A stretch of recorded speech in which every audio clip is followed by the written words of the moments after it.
a gente, eles estão dando migalha e tem gente que está entrando nesse jogo. Está ficando em casa e está ganhando uma grana mais. Então, assim, vejam bem, é porque o capitalismo seduz, né? Grana, seduz. Não é isso? Então o cara acha que é esperto. Pô, eu vou ganhar uma grana a mais, vou ficar em casa e vou ganhar o BPC. Pô, que fria, né? Que fria. Então, veja bem, a gente tem que exigir que o Congresso regulamente o benefício. Do ponto de vista da Previdência, esse benefício vale a pena, sabe por quê? Da Seguridade Social. Porque hoje os caras gastam 8 bilhões para pagar o benefício e as pessoas trabalham, o benefício de prestação continuada, né? E as pessoas trabalham na informalidade e não contribuem para a Seguridade.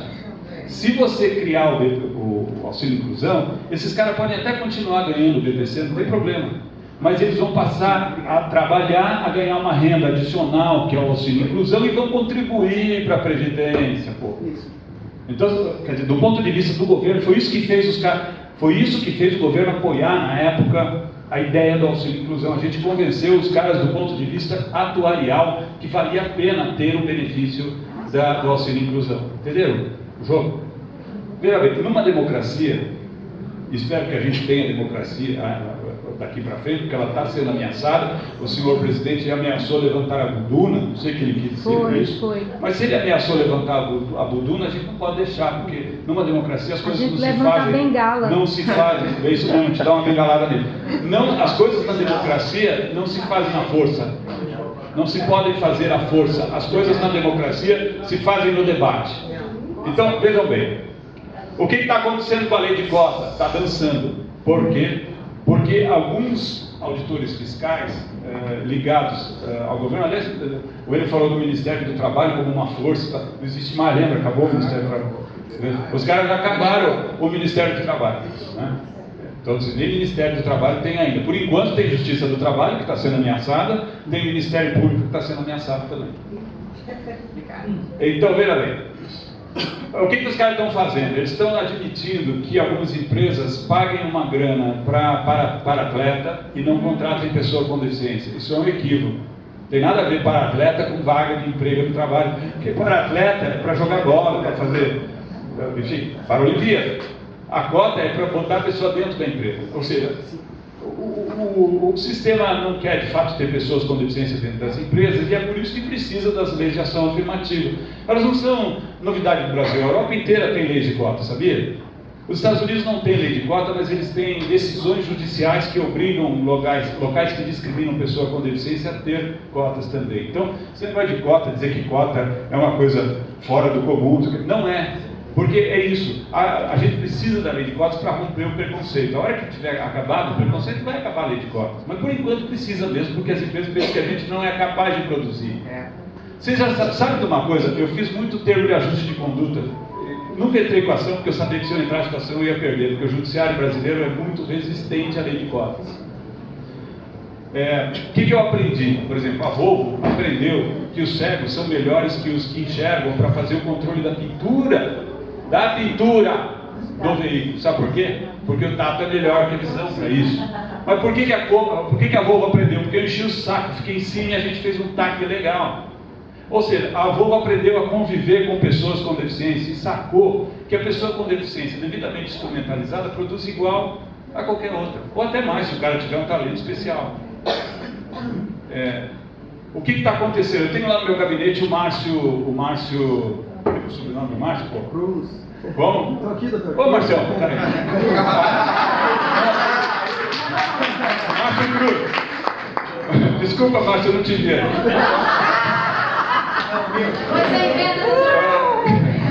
Então, o Márcio, diferentemente de mim, tem uma puta habilidade para trabalhar com programas de voz. Eu não, porque eu sou velhão, já estou com 60 anos, na época que eu comecei a trabalhar, não existia nada disso, mas o Márcio começou a trabalhar assim. Eu trabalho com os meus assistentes falando comigo, inclusive é muito legal porque o Márcio vai conversar comigo sobre os processos que ele está trabalhando, entendeu? Ele ouve lá no sistema de AUS e vai conversar comigo falando. A gente começa a ratear. Funciona. Isso é novo ainda. Só que, no conceito do senso comum, inclusive os meus colegas, juízes, não funciona. Eles pensam que pessoa com deficiência não produz. Esse é o pensamento que vigora no mundo há 10 mil anos. A gente vai quebrar isso, gente. Não vai quebrar isso de uma hora para outra. Vai ser... Mas a gente... Peraí, só um pouquinho. Fala mais baixo, meu amigo, senão você me atrapalha, por favor. Desculpe mesmo, mas me atrapalha mesmo. Não tô... Enfim, veja só. Tadeu, desculpa, foi o nosso Cascais que ele teve que falar um pouquino alto. Tudo bem. Não, mas eu não estou bravo com ele, é que me atrapalha mesmo. Só que realmente me atrapalha. Mas vamos lá. Então assim, tá vendo? Me perdi. Assim, o senso comum acha que pessoa com deficiência não produz. Portanto, problema dela, se ela não consegue trabalhar, a empresa que oferece vaga já está fazendo o seu papel. Só que eu tenho casos lá, a segunda turma onde eu trabalho, lá no Tribunal do Trabalho aqui de Curitiba, concorda comigo. Mas a maioria dos meus juízes, dos meus colegas, não. Veja bem, eles estão acreditando que quando a empresa oferece vagas para pessoas com deficiência e essas vagas não são preenchidas, a empresa fez tudo que pôde. E não é verdade. Sabe por quê? Porque a empresa não ofereceu vagas adaptadas. Exato. Portanto, a empresa não removeu as barreiras. E, portanto, o que ela fez? Discriminou pessoas com deficiência. Ok. Isso os juízes ainda não aprenderam, vocês acreditam? Nenhum juiz sacou isso ainda. Então, assim, a gente está tentando mostrar para os juízes uma coisa que está na Constituição, por causa da Convenção da ONU, e uma coisa que está na LDI. Quem discrimina a pessoa com deficiência comete crime. Gente, é muito importante saber muito bem disso. Não é para sair brigando, mas é só para saber a força que você tem hoje. Ora, eu estou tentando convencer meus pares, mas nós temos que entender o seguinte: o parâmetro de pensamento que existe há 10 mil anos acerca de pessoas com deficiência, e assim, na antiguidade os caras matavam as pessoas com deficiência, porque achavam que os nenês que nasciam com deficiência eram uma punição de Deus. Então os caras matavam ritualisticamente. Na Grécia jogavam do alto de um precipício. Né? Os índios do Xingu, aqui no Brasil, ainda fazem isso. Ainda hoje, os índios lá do Xingu. Tá? Na Idade Média, isso melhorou um pouco, porque, ok, não mata mais por causa do cristianismo, mas as pessoas com deficiência, até a edição da Convenção da ONU, as legislações do mundo tinham um tratamento meramente assistencial para pessoas com deficiência. Então, coisas como o BPC. O BPC é legal, mas só o BPC alija, afasta, exclui a pessoa com deficiência do convívio. Tadinho, ele precisa ganhar, porque afinal é uma pessoa com deficiência. Então vamos pagar um benefício para ele. E o cara fica fora. E o cara fica fora do mercado de trabalho, fica fora da vida. Porque ele é um cidadão de segunda categoria. Esse é o jogo. O pessoal ganha. É lógico, eu também ganharia, não sou besta, se eu pudesse eu ganharia. Só que a contrapartida é, você está fora, meu. Porque você ganha. Por isso que precisa do auxílio inclusão, por isso que a gente precisa brigar, sair na rua de novo. Quando a gente aprovou a Convenção do Estado Constitucional, não pense que foi assim, que legal. A gente foi em cima dos caras no Congresso, a gente foi exigir que a Convenção fosse incorporada à Constituição do Brasil. Foi a primeira Convenção incorporada à Constituição, não porque a gente pediu, a gente exigiu. A gente exigiu, não queria menos. A gente foi para a rua, a gente fez uma auê danada. Não veio de graça. Aquele lance que eu contei para vocês lá da Convenção da ONU também não veio de graça. Esse consenso mundial veio com mobilização política. Então eu estou dizendo, nós temos que mostrar para a sociedade do Brasil, apesar desse contexto super adverso, super contrário a nós, que a gente quer prédio adaptado. Sabe por quê também? Porque um dos argumentos que convenceu os caras lá no Congresso é o seguinte: a sociedade do mundo está envelhecendo, a longevidade está aumentando. As pessoas idosas têm restrições físicas, mentais, intelectuais e sensoriais. Portanto, a convenção, que hoje é de uma minoria, vai se tornar direito da maioria logo logo, porque a população do mundo está envelhecendo. Essa é uma realidade. E a convenção dá às pessoas que têm impedimentos físicos, mentais, intelectuais e sensoriais poder. Então assim, é claro que esse poder é só jurídico. Ele vai se tornar poder concreto na hora que a gente exigir. A gente tem que ficar alerta, porque de fato todos os direitos estão em jogo. Todos os direitos humanos estão perdendo o jogo. Nós estamos perdendo o jogo para robô. logo, logo, vocês vão ver, por causa desse dispositivo constitucional que eu estou falando, essa lei de proteção do trabalho contra a automação vai estabelecer cota para humanos. Você vai ver, né? E vai ter que ser assim. Ok, se a empresa quiser ter robô, pode, mas vai ter que ter X% de humanos, porque eles vão ter que dar trabalho. Se não tiver trabalho para todo mundo, eles não sobrevivem, o capitalismo morre. Precisa ter consumo. Ora, agora, ok, eu não estou aqui otimista, eu não sou poliana, não sou nada disso. Eu estou sendo realista, dizendo, estamos perdendo, o jogo está sujo, está ruim, mas a gente não pode aceitar, a gente tem que reagir. A gente tem que ir para a rua. E não com o discurso de, tenho peninha de mim. Não, eu exijo meus direitos. Eu sou ser humano, eu sou pessoa com deficiência, a sociedade precisa se adaptar. Quando não houver adaptação, estão me discriminando. E o filho da puta que discriminar, comete crime. Falei. Uou!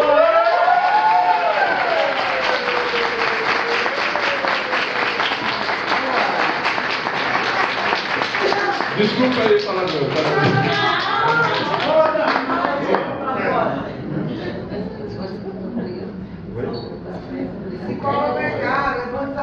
Bom, vou pedir a Luz para fazer. Sem voz. Então é assim. É mesmo. Que vocês sejam bastante objetivos, né? Façam as perguntas, não tentando fazer outra palestra, outra fala, né? Que vocês sejam bastante objetivos, porque vocês têm que aproveitar essas duas pessoas Você entendeu tudo que Senhora palestrante? Não, essa expertise, né? vou entender em casa. E a gente tem que aproveitar ao máximo a presença deles aqui. Aí eu ouço. A gente vai falar meio-dia, né? Com fone novo. Com os dois aqui na mesa, para vocês aproveitarem esse momento. Ó, é 25 para as 11 ainda, tem tempo pra caramba, então manda a brasa das perguntas aí. Eu quero falar. Nós temos, senhora palestrante, senhores palestrantes, nós temos, só pedir que o pessoal levante a mão, nós temos pelo menos 5, 6 questões a serem levantadas. Então, Vamos começar com a primeira aqui, então. A gente poderia fazer um bloco de 3, será? Pois não. Então, o primeiro que vai perguntar é o senhor Márcio. Bom dia, quem fala é o Márcio Márcio Cruz. Na verdade, eu queria fazer só duas considerações bem rápidas. Em primeiro lugar, em relação àquela lei do frentista, que o senhor noticiou que na década, no final dos anos foi vetado, já há um novo projeto que iniciou a tramitação essa semana, eu li a notícia, e eu li a exposição de motivos, dizendo que pode sim ser substituído o frentista pela máquina, tal qual ocorre nos Estados Unidos, que a social atende. É porque aquela regra constitucional que diz que a proteção em face da automação está relacionada intrinsecamente à norma de saúde, higiene e segurança do trabalho. Eles já tiraram isso, né? Já deram uma interpretação distorcida, enfim. Só título de notícia, então o embate está de volta, porque há um projeto tramitando, salvo engano, no Senado, nesse sentido. O segundo ponto, em relação ao auxílio inclusão, eu queria perguntar para o desembargador Ricardo se, na perspectiva dele, esse embate se dá pelo fato de que o BPC ele está posto dentro do LOAS e que o pressuposto para a concessão do BPC seria a incapacidade. Então, a rigor, não haveria uma inconsistência axiológica ali nas duas regras. Se eu defendo que há o auxílio inclusão, mas essa mesma pessoa também, em tese, poderia se beneficiar do BPC, como que ela tem um pressuposto de incapacidade para receber o benefício, e por outro lado eu crio uma regra de auxílio inclusão. Não seria necessário, nessa regulamentação, tratar desse aspecto? Obrigado, Márcio. De fato, porque a lei fala, mas ela não fala exatamente em incapacidade. A lei que criou o BPC fala em famílias de idosos e pessoas com deficiência cuja renda per capita seja de 1/4 do salário mínimo. Então, pessoas com deficiência e idosos. A questão do auxílio inclusão seria o seguinte, seria, bom, tudo bem, se com deficiência você entrar para o mercado de trabalho, porque você tem um esforço maior, esse é o conteúdo axiológico do auxílio inclusão. Você tem um esforço maior, tanto corporal quanto financeiro, você vai ter uma compensação. E não necessariamente você vai perder o BPC. Isso tudo pode ser discutido. Você pode perder o BPC, você pode continuar ganhando o BPC, só que agora passando a contribuir para a Previdência. A ideia que legitimou a inclusão é puxar esse povo para o mercado formal para eles contribuírem para a Previdência.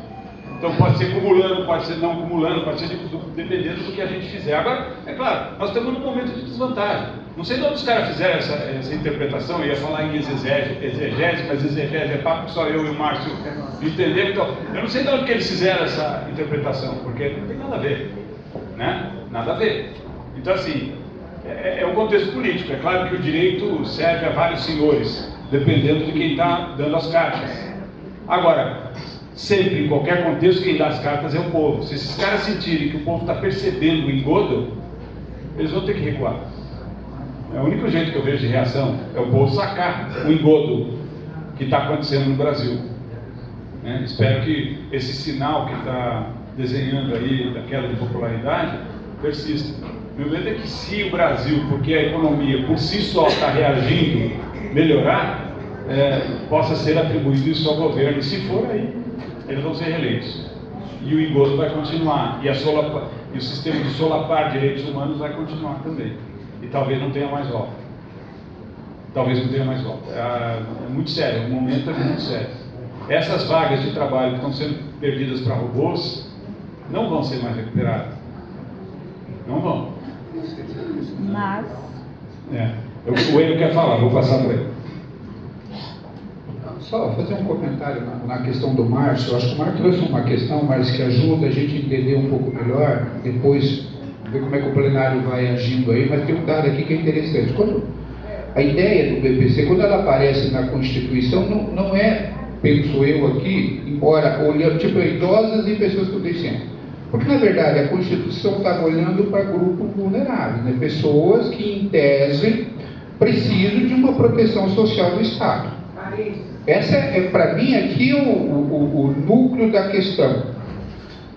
Mas só que daí, quando você começa a operar o desmonte desta proteção social, a coisa pega. Então, o BPC, por exemplo.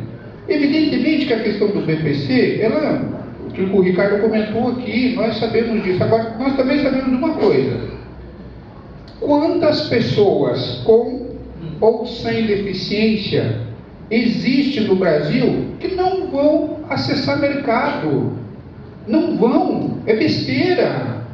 Você imaginar essas pessoas, que tem pessoas com ou sem deficiência, precisam da proteção de alguém, partindo do pressuposto que o mercado não protege ninguém a não ser o próprio mercado. Então precisa da proteção do Estado. Mas daí vem a questão. Se a gente olha assim, por isso que a questão é emblemática no contexto que nós estamos vendo. Você pega a legislação trabalhista, há toda uma proteção. Não estou nem discutindo aqui se a CLT ainda era ou não era. A questão é, no núcleo do debate, você tem um processo de desregulamentação, ou seja, retirada de direito, flexibiliza essas coisas todas. Em outras palavras, você tem um Estado que, em vez de agir na direção de aprofundar mecanismos de proteção social, ele tira esses mecanismos de proteção social. Se eu olho para a reforma da Previdência agora, no núcleo da reforma da Previdência, qual é a ideia? É cortar. Corta benefício, corta aposentadoria, corta invalidez, aposentadoria por invalidez, corta auxílio a despeito do discurso. Tem fraude, deve ter. Agora, interessante, porque daí, normalmente as coisas assim, a fraude é quando tem pobre no meio, né? Quando tem rico, daí a coisa... Então, Márcio, a minha questão é, o debate que eu acho que nós precisamos ficar atentos, e aí o Ricardo tem razão, é o seguinte, como é que você... Vou pegar um dado aqui. O Temer, quando fez a reforma da trabalhista, qual era o discurso? Não, nós precisamos fazer a reforma trabalhista para gerar emprego. A reforma trabalhista foi feita e cadê os empregos?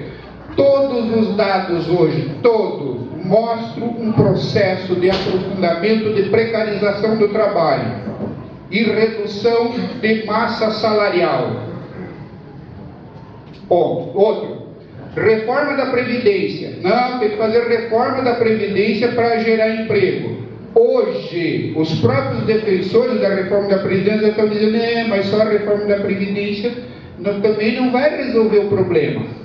E você vai fazendo o que com isso? Vai tirando pessoas, porque você tem duas formas de ir ao mercado. Ou você vai ao mercado produzindo, né? Eu trabalho, ganho meu salário, e esse meu salário, evidentemente, eu vou girar no mercado e vai ajudar no giro da mercadoria. Ou então, eu recebo um determinado benefício, seja ele qualquer tipo de benefício, aposentadoria, também me dá todo final do mês um determinado valor, e eu vou girar isso na mercadoria. O que os caras estão fazendo? Que eles não estão se apercebendo, e essa é uma das contradições do capitalismo. Por isso que tem que entender essa lógica. Como é que você gira mercadoria sem massas de dinheiro no mercado? Porque tudo que eles estão fazendo até agora retira dinheiro do mercado, retira pela via do salário, quer dizer, pelo emprego, não tem emprego, não tem salário. Retira pela via do salário porque está baixando o salário.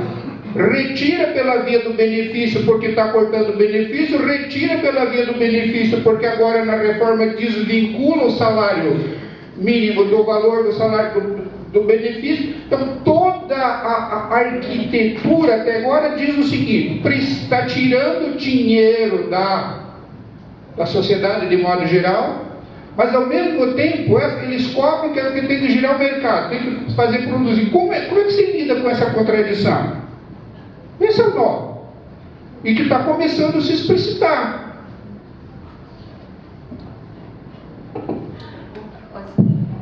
É o Jaime de Curitiba. Muito bom dia, Jaime de Curitiba, parabenizando os palestrantes, o desembargador Ricardo, o professor Hélio. Bem interessante a fala em relação aquela parte do sequestro, da subjetividade do dominado por parte do dominador, né, fazendo com que ele acredite em algumas verdades, principalmente em relação à repetição por parte da grande mídia, né, o papel que a mídia tem até nesse contexto da repetição. Mas também eu gostaria de saber do professor N, principalmente, a respeito do papel da educação. A gente vê hoje falando-se muito na questão do desmonte da educação, e a gente ouviu muito a questão do trabalho, mas a base lá, né, que inclusive é uma da temática desta manhã, até que não foi tocado muito em relação a essa parte da educação, né, até chegar no mercado de trabalho, o que tem sido feito por parte da educação, né, em relação a todo esse contexto atual. Quem vai responder logo? Bom, a educação. Educação é uma bandeira interessante, né? Vamos só para, antes de entrar na resposta propriamente, dizer o seguinte: vocês já viram algum governo, algum candidato, alguma coisa, seja de esquerda, de direita e centro, dizer que é contra a educação? Não. Algum dia já foi alguém para a imprensa, assim, um candidato na plataforma, que não aparece na plataforma dele prioridade, educação? Então, Bolsonaro foi. Só que a educação é a base. Veja como é que lida com isso. Depois eu quero a contribuição do Ricardo também. A base o discurso ideológico da meritocracia se assenta na educação. A educação é a via, e aqui todos estão de acordo, desde a esquerda à direita. A educação é a via pela qual o sujeito pode ascender socialmente, sempre tendo como matriz do discurso a coisa do mérito, né?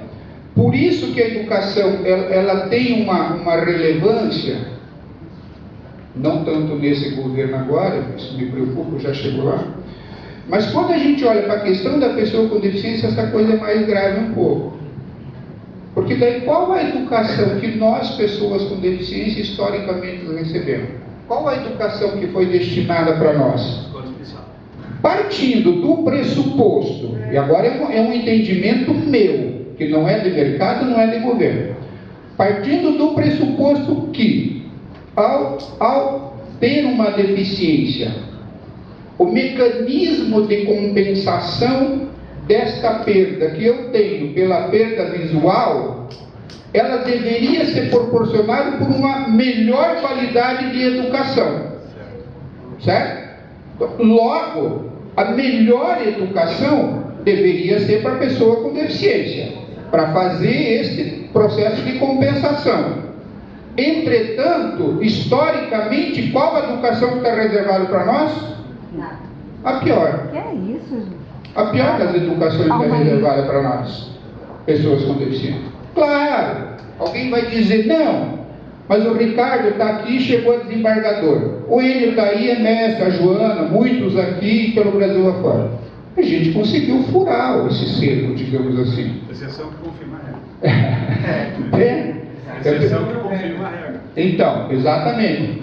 Eu tenho uma professora minha, tinha, né? Foi minha professora. Mas a educação está ruim para todo mundo, professor. Pois é, sim, mas eu já, né? Então, assim, e evidentemente isso, porque esse que é o nó. Porque no meio de uma educação que está ruim para todo mundo, ela está pior para nós. Entende? Acho que essa que é a questão. Então, assim, para responder a pergunta do colega, eu diria o seguinte: nós, pessoas com deficiência, só confirma a tese do Ricardo anteriormente, assim, nós precisamos, por exemplo, agora, só fazer um parênteses aqui. O governo anterior, eu não vou ficar aqui fazendo defesa de governo A, B, C ou D. A minha questão não é essa, independe do governo. Mas o governo anterior ao Temer pelo menos, tinha uma coisa que era interessante. Priorizava educação pública, pelo menos fazia um esforço nesse sentido, e priorizava investimentos na educação pública. Acontece que mesmo dentro do governo anterior, você pega ali já da Dilma, e sobretudo depois na segunda eleição da Dilma, os setores privados já estavam dominando praticamente o MEC. E agora, a partir do Temer e com este governo, aprofunda-se tudo mais dentro do problema da educação. Privatização da educação, educação à distância, robô, o Carlos falou. A ideia do Skinner, lá no início do século passado, de uma TV educando o sujeito, mais do que nunca. Então, assim, olhando para tudo isso, no meio de uma educação, como disse, eu acho que foi a Joana aqui na frente, no meio de uma educação que está ruim para todo mundo, ela está pior para nós. Porque quando você olha assim, no geral, falando no geral, não estou falando só educação, quando as coisas estão ruins para todo mundo, está pior para nós. Talvez não esteja pior para o Ricardo, talvez não esteja pior para mim, não esteja pior para a Joana, para a Suzy, para muitas pessoas que aqui estão. Mas eu não penso sociedade, eu não penso política, eu não penso direito para mim. Boa.